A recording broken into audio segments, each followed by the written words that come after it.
1830 সালের 28শে মে আমেরিকার আদিবাসী, যাদেরকে কলম্বাস ভুলবশত রেড ইন্ডিয়ান নাম দিয়েছিলেন, তাদের কাছে এই দিনটি হাজার হাজার বছর ধরে স্মরণীয় হয়ে থাকবে।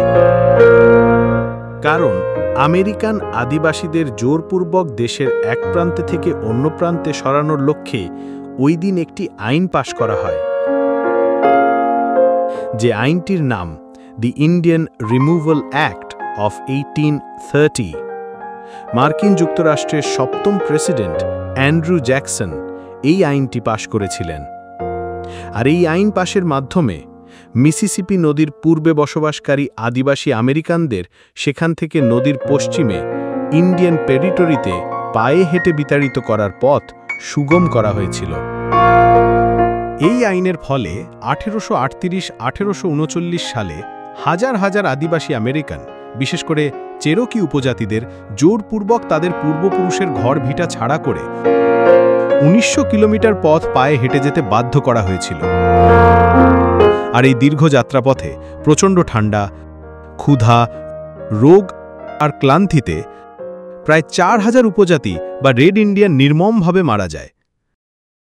এই যাত্রাপথে এত মানুষ কেঁদেছে আর কষ্ট পেয়েছে যে এটি ইতিহাসে ট্রেল অফ টিয়ার্স বা অশ্রুপথ নামে পরিচিতি লাভ করে। অথচ এই নেটিভ বা উপজাতি আমেরিকানরা ছিলেন আমেরিকার মূল অধিবাসী, যারা হাজার হাজার বছর ধরে উত্তর আমেরিকায় বসবাস করতেন। তাদের ছিল নিজস্ব ভাষা, সংস্কৃতি, সমাজ ও ধর্মীয় বিশ্বাস। রেড ইন্ডিয়ান বা আদিবাসী আমেরিকানদের ইতিহাস হল এক নির্মম নিপীড়নের ইতিহাস। এই ইতিহাস জড়িয়ে আছে ইউরোপীয় উপনিবেশিক বিস্তার, জমির লোভ, সংস্কৃতি ধ্বংস।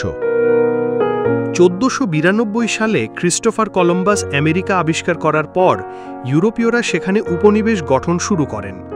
ইউরোপীয়রা আদিবাসীদের অসভ্য ও নিম্ন শ্রেণী মনে করে তাদের স্থানচ্যুত করতে শুরু করেন।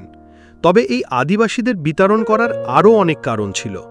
যেমন ইউরোপীয় বসতি স্থাপনকারীদের ছিল নেটিভদের উর্বর জমি দখল করার লোভ।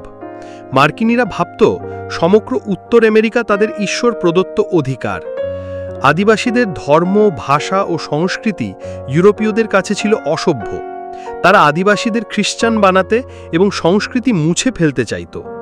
ইউরোপীয় বসতি স্থাপনকারীরা আদিবাসীদের নিম্ন শ্রেণীর মানুষ মনে করত এবং ভাবত সেখানে আদিবাসীদের কোনো অধিকার নাই। ইউরোপীয় বসতি স্থাপনকারীরা আদিবাসী শিশুদের ধরে নিয়ে বোর্ডিং স্কুলে পাঠাত এবং সেখানে তাদের ভাষা, পোশাক, ধর্ম সব বদল করে সংস্কৃতি ধ্বংস করা হতো।